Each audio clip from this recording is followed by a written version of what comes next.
దేవుని నామానికి మహిమ కలుగును గాక. క్రీస్తునందు ప్రియమైన దేవుని బిడ్డలారా, ఈ దినము జూలై 8వ తేదీ లేఖన భాగము అపోస్తుల కార్యము 15వ అధ్యాయము 1 నుండి 21 వచనాలలో దేవుని యొక్క వాగ్దానము 11వ వచనము, ప్రభువైన యేసు కృపచేత మనము రక్షణ పొందుతున్నాము. అవునండి, మరి మొట్టమొదటిసారిగా యూదులకి ప్రభు సువార్తను ప్రకటించాడు. తర్వాత యేసు ప్రభు శిష్యులు కూడా కొంతకాలము మరి యూదుల మధ్య ఉన్నారు. తర్వాత అన్ని జనాంగాలకి సువార్త ప్రకటించారు. అన్ని జనులకి తెలియజేసిన మాట ఏంటంటే, మీరు విశ్వాసం ఉంచండి, మరి దేవుడు కృప చూపిస్తాడు. విశ్వాసం చేత రక్షణ చేత మనము విశ్వాసం చేత కృప చేత రక్షించబడతాం. ఎఫెసీ 2:6. అయితే చాలా మంది బాగా గమనించండి, ఈ యొక్క విషయాన్ని మర్చిపోతున్నారు. ఏంటయ్యా అంటే, దేవుడు దయ వల్లనే, దేవుడి కృప వల్లనే మనం రక్షణ పొందుతాము. మరి 7వ వచనంలో రాయబడిన మాట, పేతురు గారు అంటున్నారు, ఆరంభమందు నా ద్వారా సువార్త వాక్యాన్ని విన్న కొర్నేలి కుటుంబము విశ్వాసం ఉంచారు. పరిశుద్ధాత్మ దేవుడు వాళ్ళ మీదకి దిగి ఉన్నాడు. అన్ని భాషలు మాట్లాడాడు. వాళ్ళ హృదయాలు కూడా విశ్వాసం ద్వారా పవిత్రపరిచాడు. మరి వాళ్ళు కూడా రక్షించబడ్డారు. కనుక మనం ఎప్పుడు కూడా రక్షణ అనేది దేవుడు దయ వల్ల, దేవుడు కృప వల్ల రక్షించబడ్డాం, మన వల్ల కాదండి. అయితే మనము జక్కైలాగా బాగా గమనించండి, మనం చూడటానికి వచ్చి యేసు ప్రభువుని చేర్చుకునే ఎప్పుడైతే పశ్చాత్తాపడతామో నోటి మాటతో, మరి జక్కయ్య నా ఆస్తిలో సగభాగం పేదలకు ఇస్తున్నాను, మరి ఎవరికైతే అన్యాయం చేశానో వాళ్ళకి 4 గంటలు చెల్లిస్తున్నానని చెప్పి మరి ఒప్పుకున్నప్పుడు వెంటనే ప్రభు అంటాడు, ఈ ఇంటికి రక్షణ వచ్చింది. అవునండి, విశ్వాసం ఉంచి పశ్చాత్తాపడ్డప్పుడు ప్రభు మనకి కృప చూపించి రక్షిస్తాడు. ఒప్పుకోవలసిన పాపం ఒకటి, విశ్వాసం ద్వారా, అంటే మనం విశ్వాసం ఉంచితే దేవుడు దయ వల్ల రక్షించబడతాం. కానీ ఒప్పుకోవాల్సిన పాపం ఏంటంటే, కొంతమంది చెప్తారు, మరి యోదయ నుంచి అంటే అంతియోకుకు వచ్చారు.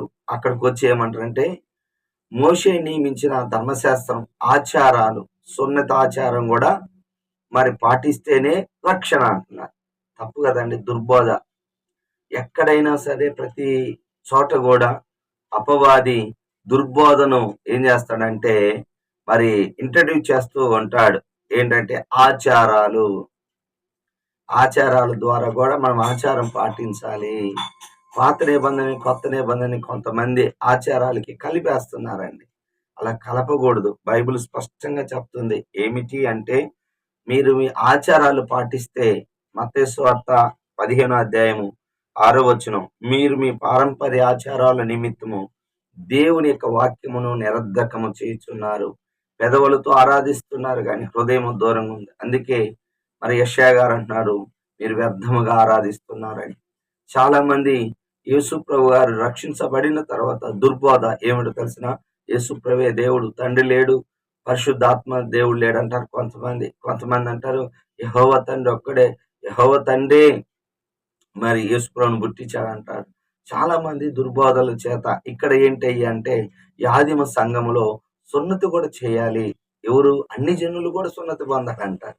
అది చాలా తప్పండి. ఆ దుర్బోధ అది తప్పని తెలుసుకోవాలి. మరి విశ్వాసము కానిది పాపం. ఆచారాల ద్వారా మత్తయి సువార్త 10వ అధ్యాయంలో ఒక వ్యక్తి వచ్చి, నేను పరలోక రాజ్యానికి వారసుని కావటానికి ఏమి చెయ్యాలంటాడు. ఏమిదో చేస్తే రక్షణ ఎలా వస్తుంది? బాగా గమనించండి. పరలోకం ఏదో చేస్తే రాదు, దేవుడు చెప్పినట్టు చేయటమే. మరి దేవుడు ఆజ్ఞ అతిక్రమించాడు. దేవుని ప్రేమించాలి, దేవుడు చెప్పిందే చేయాలి. అలా కాకుండా తన సొంతంగా ఏదో చేయాలనుకుంటే రక్షణ రాదు, పరలోకం. కాబట్టి మరి అనేకమైన దుర్బోధలు ఈ లోకంలో ఉన్నాయి. ఎవరు చెప్పినా, ఈవెన్ నేనైనా సరే, అపోస్తలుడైన పౌలు గారు అంటాడు, నేను మీకు ప్రకటించిన సువార్తను కాక మరొకటి నేను తెచ్చినగా నమ్మొద్దంట. విశ్వాసము ప్లస్ కృప = రక్షణ. విశ్వాసము ద్వారా బాగా గమనించండి, దేవుడు కృప చేతనే రక్షించబడతాం, ఆచారాలు కాదు, అలవాట్లు కాదు.